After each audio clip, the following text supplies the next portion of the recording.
Lazarus, Jesus' friend, has been dead for 4 days. His sisters, Mary and Martha, both say to Jesus when he finally shows up, "Lord, if you would have been here, my brother wouldn't have died." They both believe that Jesus makes the difference between life and death.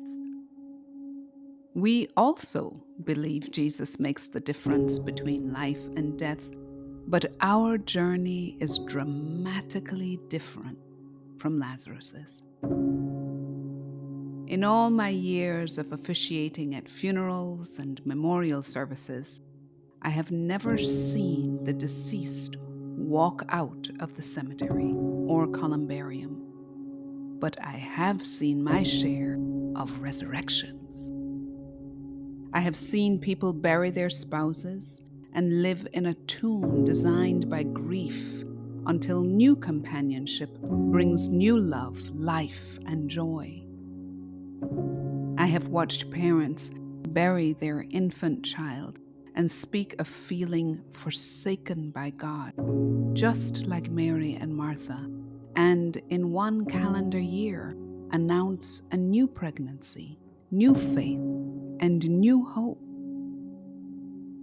I have seen the sudden death of a beloved friend make people rethink their own existence. I've seen a funeral of one give new faith and life to many. From those experiences and so many more, I think I understand when Jesus says, "Lazarus is dead. For your sake I am glad I was not there, so that you may believe.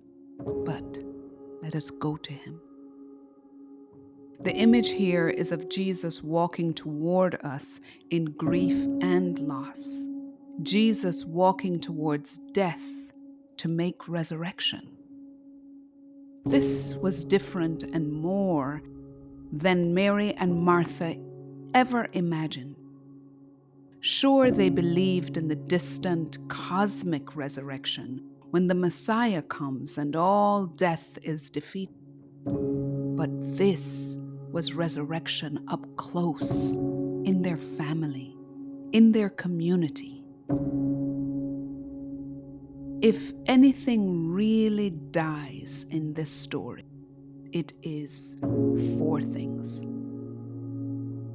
The fantasy that faith in Jesus means we are exempt from mortality, that in sickness and death we are abandoned by God, that death and resurrection are in a perennial competition as equals, and that death means there is an absence of resources for God to work with.